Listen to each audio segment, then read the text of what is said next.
ঠিক আছে, তোমরা চিন্তা করো না, আমি ওর সাথে কথা বলছি। আমি এখন তাহলে আসি। হ্যাঁ, আসলে কয়েকটা কাজ আছে তো, আসি। দেখলে তো, আমি তোমাকে বলেছিলাম না, অফিসের অনেকের অনেক অভিযোগ আছে কুমড়ির বিরুদ্ধে। তাই তো দেখছি। আমার তো মনে হয় তোমার এক্ষুনি ওর সাথে কথা বলা উচিত। দাঁড়ো, রাখি রাখি, একটু শুনবে? কিছু বলছেন ম্যাডাম? হ্যাঁ, আমি বলছিলাম যে তুমি কুমলিকে একটু পাঠিয়ে দাও না গো, বলো যে আমি ওকে ডাকছি। কিন্তু ও তো আজকে কাজে আসেনি। আসেনি? না। আচ্ছা ঠিক আছে, তুমি যাও, আমি দেখছি। আচ্ছা। ও আর আসবে বলে আমার মনে হয় না। এরকম কেন বলছো? আমরা যাকে সন্দেহ করছি সেটা বোধহয় ও বুঝতে পেরেছে। আমাদের কাছে তো কোনো ফোন নম্বরও নেই, বাট বাড়ির ঠিকানাও নেই ওর, তাই না? কি করে খুঁজবো এবার? আমার মনে হয় কি, কালকের দিনটা আমরা দেখি না, দেখি ও আসে কিনা। ও না আমাকে একবার বলেছিল, আমার মনে আছে, ওই গড়ানহাটার দিকে থাকে। দরকার পড়লে আমাদের সেখানেই যেতে হবে। যাক, এসব কথা ছাড়ো, এখন তাহলে বাড়ি যাওয়া যাক। সন্ধ্যাবেলা তো আবার শীর্ষার ব্লাড টেস্টের রিপোর্টটাও আসবে। হ্যাঁ চলো, আজ তো কোনো মিটিংও নেই, বেরিয়ে যাই।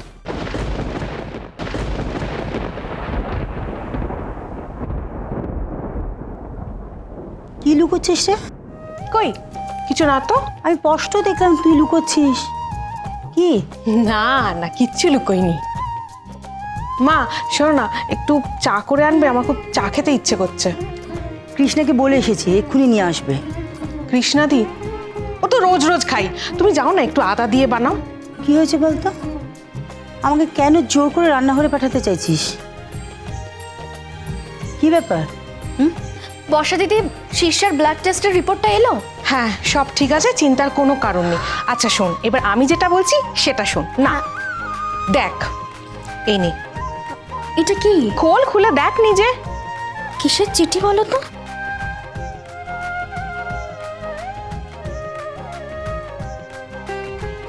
কিরে দেখলি? দেখো।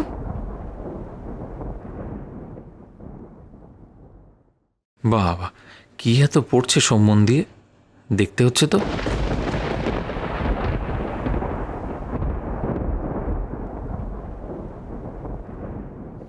কিরে ভাই, কি পড়ছিস? কই দেখি একবার। আগামী 23শে জুলাই সংস্কৃতি মঞ্চে শ্রীমতী মৃন্ময়ী পালকে সম্মানিত করা হবে। উক্ত অনুষ্ঠানে উপস্থিত থাকবেন আরও এক খ্যাতনামা মৃৎশিল্পী মাননীয় সনাতন পাল। অনুষ্ঠানের শেষে সাংবাদিক সম্মেলন ও নৈশভোজের ব্যবস্থা থাকছে। বাবা, তো বিরাট ব্যাপার। ও, এবার বুঝতে পেরেছি বর্ষা কেন লুকোচ্ছিল। এটা মিনুর চিঠি, পুরস্কার আনতে যাবার নেমন্তন্ন, তাই তো? হ্যাঁ মা, এই খবরটা আমি ফার্স্ট মিনুকেই দিতে চেয়েছিলাম, তাই তোমায় জানাইনি। তোরা তো জানিস না এখনো, আসল সারপ্রাইজ এখনো তো বাকি। সবটা জানলে ভাইয়ের আমার মন ভেঙেই যাবে। হ্যাঁ রে মিনু, সোমের কি ইনভিটেশন নেই? কই দেখছি না তো। মানে তুই একাই যাবি অ্যাওয়ার্ডটা নিতে? দরকার হলে তাই যাবে, তোর অসুবিধে কোথায়? না আসলে এরকম কি হয়েছে এই বাড়িতে আগে? আমার তো না, হয়নি তো। তো মানেটা কি? বাড়ির সম্মান, ঐতিহ্য এসবের কথা তোরা ভাববি না একবারের জন্য? তুই ব্যাপারটা এত কমপ্লিকেটেড করে ফেলিস কেন? প্রত্যেকটা অনুষ্ঠানের তো একটা নিজস্ব নিয়ম আছে নাকি? তাছাড়া পাল বাড়ির থেকে প্রথমবার একটা মেয়ে এত বড় একটা পুরস্কার পাচ্ছে। কই, সেটা নিয়ে তো কিছু বললি না।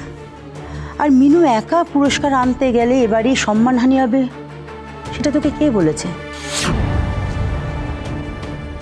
আরে তোমরা তো দেখছি সমাজকে এড়িয়ে চলতে চাইছো, এটা কেবল হয় নাকি? আচ্ছা শোনো, তোমরা পেইন্টার সুকন্যার নাম শুনেছো তো? ওই যে যিনি নিউ ইয়র্কে গেলেন অ্যাওয়ার্ড নিতে, তো উনি তো বাড়ির সবাইকে নিয়ে গিয়েছিলেন সেখানে। তারপর ধরো ওই যে লেখিকা বর্ণিনী দত্ত, যিনি ওই চাঁদপিড়ি প্রান্তরের জন্য, ওই উপন্যাসটার জন্য যিনি পুরস্কার পেলেন টাউন হলে, তো উনি কি একা গিয়েছিলেন পুরস্কার আনতে? ওনার হাজবেন্ড, ছেলে মেয়ে সবাই তো গিয়েছিল।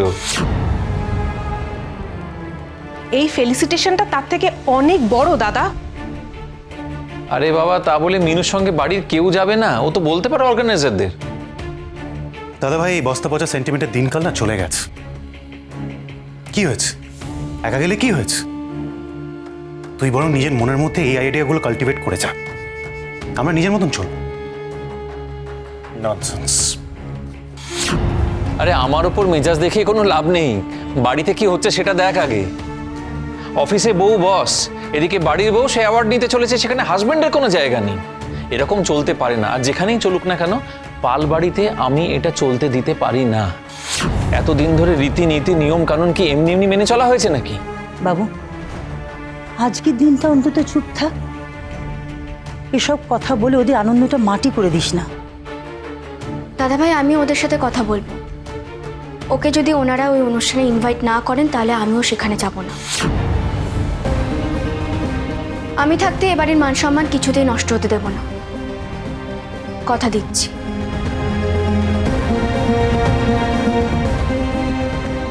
ওষুধটা কাজে লেগেছে মনে হচ্ছে।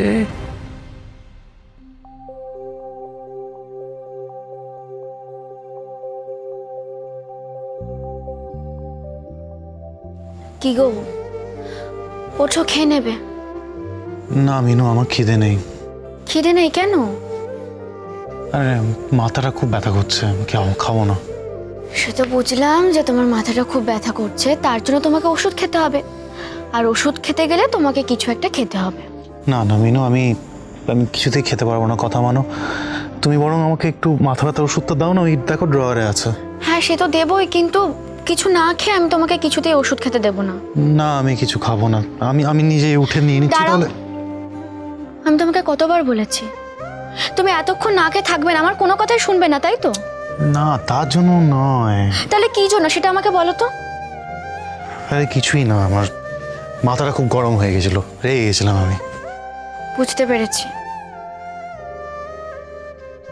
তুমি আমার ওপর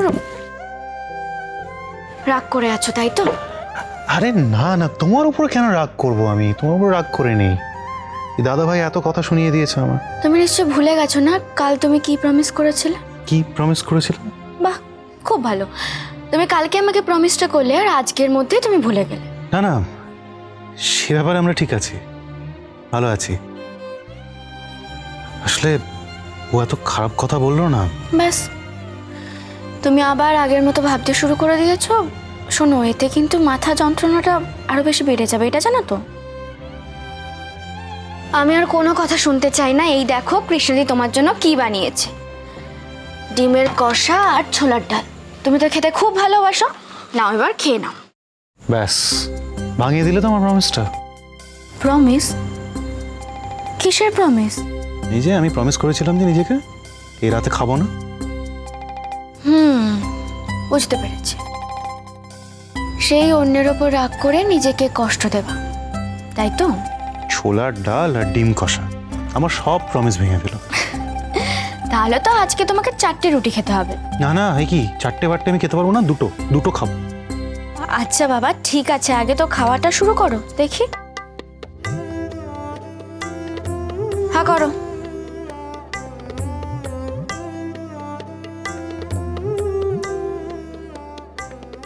আচ্ছা, তুমি ওই কার্ডটা দেখেছিলে? না, মানে সেভাবে এখনো দেখা হয়নি। ভালো করে দেখে নিও কিন্তু। না, গাড়ি কখন পাঠাচ্ছে কিছু জানো? আচ্ছা, বর থাকতে কোন বউ এসব নিয়ে মাথা ঘামায় বলতে পারো? দেখি, হ্যাঁ করো। আমি তোমার সাথে যাব না মিনু, সেটা ভালো দেখায় না। মানেটা কি? তুমি যাবে না? আমি ঠিকই বলছি, আনওয়ান্টেড গেস্ট হিসেবে আমি কোথাও যেতে চাই না। তুমি যাও, আমি কিচ্ছু মনে করবো না, বিশ্বাস করো। না, আবার অভিমান করেছেন মশাই। এইভাবে হবে না, অন্য কিছুভাবে ওর রাগ ভাঙাতে হবে। বাজলো